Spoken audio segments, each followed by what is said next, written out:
Então, bom dia pessoal, tudo bem com vocês? Tô aqui hoje pra gente fazer mais um treinamento, então, de auditoria do PALC, fazer via online dessa vez. Fica mais fácil pra vocês, fica gravado, e como a gente tá com pouco tempo, acho que é um jeito mais fácil da gente fazer.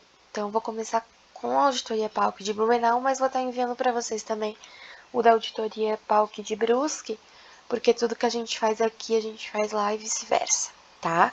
Então, eu vou passar não conformidade por não conformidade, vou explicar o que vai ser feito, quais os planos de ação. A Dani vai passar o treinamento para vocês. Se vocês tiverem alguma dúvida, vocês podem estar perguntando para ela ou para mim também, tá?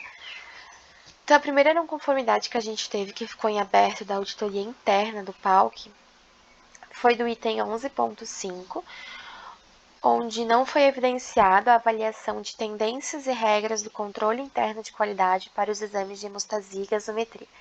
Então, só para explicar para vocês o que é isso, os exames, quando a gente faz o cadastro, né, de controle interno do equipamento, qualquer novo exame, a gente tem que aplicar algumas regras, tá? Então, a gente bota lá regras de Westergaard, enfim, aquele 10 vezes que às vezes aparece para vocês no equipamento AU. Então, essas regras, elas são definidas lá no nosso POP de controle, o POP 032 de controle interno. Essas regras estão lá definidas para cada equipamento. Só que essas regras têm que estar no Connect, têm que estar aplicáveis no Connect, porque se não tiver lá, de nada adianta a gente ter a regra. Então, foi visualizado que para o equipamento do TAPTA TPA e de gasometria, as regras e os próprios valores não estavam no Connect. Então, lembram que antes, lá do TAPTA TPA, a gente não digitava os valores no Connect, agora a gente digita. Mas de nada também adianta a gente digitar se a gente não aplicar a regra, tá? Então, o que a gente fez, então, para estar evitando que isso aconteça novamente? Lembrando que agora as nossas ações estão sempre, antes eram muito voltadas para o processo. Então, como é que a gente vai fazer esse processo? Daí a gente foi lá e colocou para digitar o TAP TPA. Ok, a gente corrigiu o processo, mas a gente não garante que ele está funcionando certinho toda a vida, tá? Então, o que a gente fez? A gente visualizou que sempre que chega um novo equipamento no laboratório ou um novo exame, às vezes essas informações se perdiam, tá? Então, a gente vai implantar agora um novo equipamento de, vamos supor, de TAP-CDPA. Quando chegar esse novo equipamento, eu tenho que fazer todo esse processo para esse novo equipamento. Não adianta eu começar a usar e não fazer esse processo. Então, a gente criou um checklist de novo equipamento, tá? Eu criei, já tá disponível no Ituquali, mas basicamente ele segue esses passos, tá? Chegou um novo equipamento ou um novo exame, às vezes não é um novo equipamento, às vezes é o mesmo equipamento, mas é um novo exame. A gente tem que fazer toda a validação. Claro, às vezes não precisa fazer esses 3 testes, então lá no formulário vai estar os testes, mas vai ter a opção do lado não se aplica, caso não se aplique, mas a gente tem que fazer algum tipo de validação, ok? Geralmente é feito os 3, mas se não, um só pelo menos, tá? A gente tem que fazer ficha técnica, então não pode esquecer, sempre que o equipamento chega, tem que fazer ficha técnica, tem que fazer o cadastro no 8Quali, existe um módulo lá no 8Quali para a gente colocar lá o equipamento para a gente conseguir controlar as datas de manutenção. Então, isso aqui é mais para a gerência, mas vocês têm que saber também como funciona o processo. A criação do POP, tá? Então, vai ter um POP, um procedimento para aquele equipamento, ou a gente vai seguir o manual, como é que vai ser? Não, vai ter um POP, geralmente tem um POP. Criação de FR, então, o equipamento tem manutenção, eu tenho que fazer um FR de manutenção. E ele tem que estar lá, quando eu for usar o equipamento, o FR já tem que estar feito, já tem que estar lá para uso. Criação do exame no sistema, então eu tenho que fazer a criação do exame no sistema com validação de máscara de laudo, validação de laudo, tudo isso, ok? Tem que fazer controle interno, então tem que aplicar controle interno, tá? Então, é um equipamento de TAP-TPA, o controle interno que eu já tenho hoje, que é do PNCQ, vale para aquele equipamento? Não vale, o equipamento tem controle próprio, vou cadastrar a regra de validação no Connect desse meu novo equipamento, desse meu novo exame, isso tudo entra dentro do controle interno. Controle externo, se esse meu exame está sendo contemplado no controle externo, então, por exemplo, entrou um novo teste aqui que a gente está fazendo de, sei lá, troponina, qualquer outra coisa. Tenho que fazer externo também, então tenho que fazer lá, adicionar esse controle externo lá no PNCQ, esse analito. Controle interpessoal. É um exame que necessita de controle interpessoal? é feito por mais de um operador, então inserir ele no controle interpessoal, treinar os colaboradores, inserir todos os reagentes dele lá no controle de validade para a gente não perder isso, tá?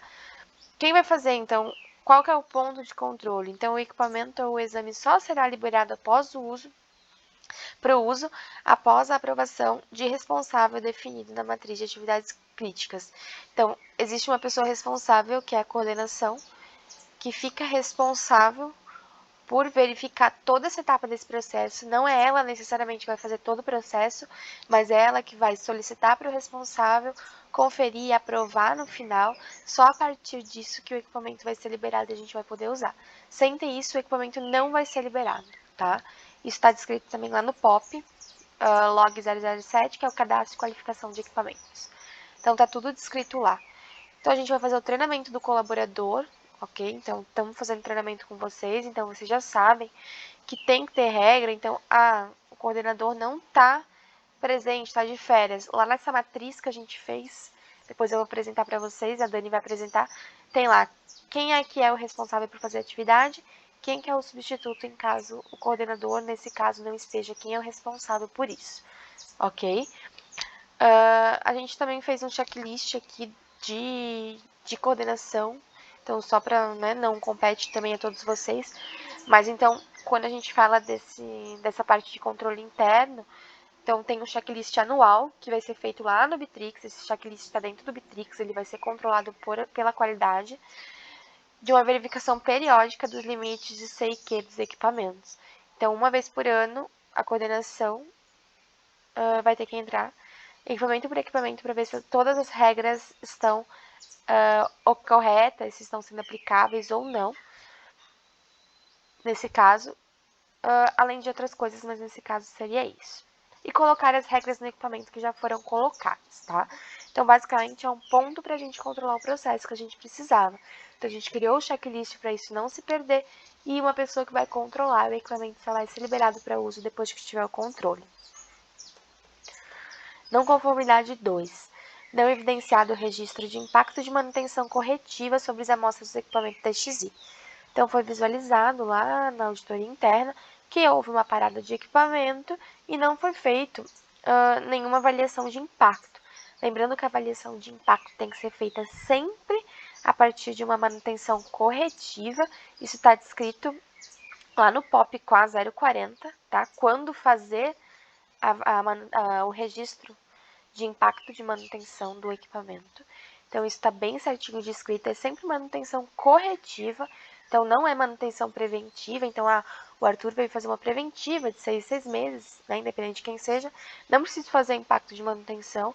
Agora, o equipamento parou por causa do entupimento ou parou por alguma coisa que venha ou que possa ter um impacto sobre minhas amostras, eu tenho que fazer. Na dúvida, faz. Tá? Porque são só 3 amostras, então na dúvida vai fazer um impacto. Claro, é um problema de software e o software travou. Não preciso fazer, porque não foi um erro no equipamento que vai, né, ter algum impacto sobre os resultados da minha amostra. Agora, um equipamento teve um vazamento, o equipamento teve um entupimento. Sim, passei um coágulo no equipamento, né? Aqui a gente tá falando de DXI, mas passei um coágulo no equipamento, tive que fazer um monte de limpeza, preciso verificar se tá indo mesmo, precisa fazer impacto de manutenção. Tá? E como que a gente fez, então, isso? A gente criou um fluxograma para melhor visualização. Esse fluxograma vai estar disponível para vocês no lugar de fácil visualização. Então, detectei parada no equipamento, o que eu tenho que fazer? Qual vai ser o meu ponto de controle? E a matriz de atividades críticas que a gente criou, porque antes a gente não tinha. Então, a Dani vai ser o ponto de controle. A Dani, diariamente, se tiver alguma parada, vocês têm que avisar, tá? No Bitrix, hoje teve parada, a Dani vai conferir depois, quando ela chegar certinho, se foi feito todos os impactos.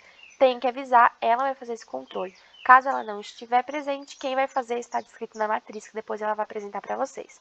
Então, criamos o fluxograma, tá? Então, parada do equipamento, o que tem que fazer, ok? O equipamento não pode ser liberado até que exista a validação do impacto de manutenção. Se não fizer a validação do impacto ou a validação não passar, o equipamento não pode ser liberado. Tá? O controle, então, vai ser feito pela gerência. Sempre que houver uma parada de equipamento, tem que comunicar a gerência através do Bitrix, lá no grupo do Bitrix. E a gerência fica responsável diariamente por verificar as paradas dos equipamentos e o registro de impacto de manutenção quando necessário. Lembrando que todo esse processo está descrito lá no POP, então peço para vocês que deem uma olhadinha no POP e eu vou estar disponibilizando esses fluxogramas para vocês. Não foi só esse que a gente criou vários fluxogramas para a gente definir esse processo certinho, tá? Então, qualquer dúvida também vocês podem estar perguntando para mim ou para a Dani. Não conformidade 5, vamos pular. Não evidenciado validação de lote dos reagentes. Então, tiveram vários reagentes de vários equipamentos, de várias áreas que não tinham validação. Então, foi definido um responsável para cada setor, e esse responsável fica responsável, então, por verificar a validação dos lotes, conferência de estoque e validade semanalmente, então a gente colocou aqui, tá? Criamos também um fluxograma para visualizar melhor o processo. Estamos treinando vocês e criamos a matriz de atividade crítica. Por quê? A Vanusa é responsável pelo AU, mas quando a Vanusa não tá, quando a Vanusa tá de férias, quem vai ficar responsável? A pessoa tem que saber realizar a atividade. Vai ser a Tainara que vai ser responsável por todo mundo? Tudo bem, mas ela tem que ser treinada para conseguir desempenhar a atividade de todo mundo, tá? Então, aqui, né, só coloquei um exemplo do equipamento AU, ok? Então, a gente fez isso para todos os equipamentos, troca de reagente, o que fazer. Então, em todas as situações, o que fazer, tá bem detalhadinho. Vamos deixar em local visível próximo a cada equipamento o seu fluxograma, ok? O ponto de controle é a pessoa responsável pelo equipamento que fará essa conferência semanalmente, tá? Então, a gente começa semanalmente, a partir do momento que a gente vê que não, nosso ponto de controle tá dando certo, a gente aumenta esse prazo. Futuramente, a gente quer fazer uma trava no sistema Matrix, então, a partir do momento que você colocar que é um novo lote, o sistema vai travar se você não fizer a validação. A gente ainda não consegue fazer isso, porque precisa mexer em alguns pontos, mas futuramente a gente vai fazer essa trava, tá? E a criação da matriz de atividades críticas. Então, novamente, a UAU é da Vanusa e da Dai, mas quando uma delas não tiver, quem vai fazer? A hemoglobina glicada é de quem? Quem vai fazer quando a pessoa não tiver? Quem vai ser responsável por fazer essa conferência, tá? Tem que fazer a conferência, tá, gente? Não pode deixar de validar nenhum lote, a gente pode ter problema de ter que repetir a amostra de todos os pacientes. Se a Anvisa libera que um lote de reagente está dando errado, a gente precisa ter validado esse teste, né? A gente precisa ter rastreabilidade também desse teste, então aqui entra também rastreabilidade no Connex, a gente precisa ter. Então, isso tudo entrou dentro desse fluxograma, e isso tudo está descrito no POP QA 045 para vocês também olhar, tá? Tá bem certinho, então troquei o reagente, é um novo lote, o que eu tenho que fazer? Não entrou, entrou, quando eu tenho que fazer recall e assim por diante, tá? Isso tá bem certinho nos fluxogramas. Se vocês ficarem com alguma dúvida, vocês podem falar comigo ou com a Dani. Não conformidade 6, não foi evidenciado o formulário que trata da manutenção mensal do álcool E. Então, o álcool E já foi embora, mas isso vale para qualquer equipamento, porque se aconteceu com o álcool E, pode acontecer com qualquer um. Então, o que a gente fez? Criou um fluxograma também, para melhor visualização do processo e para definição de ponto de controle. Estamos treinando vocês e criamos o checklist do novo equipamento.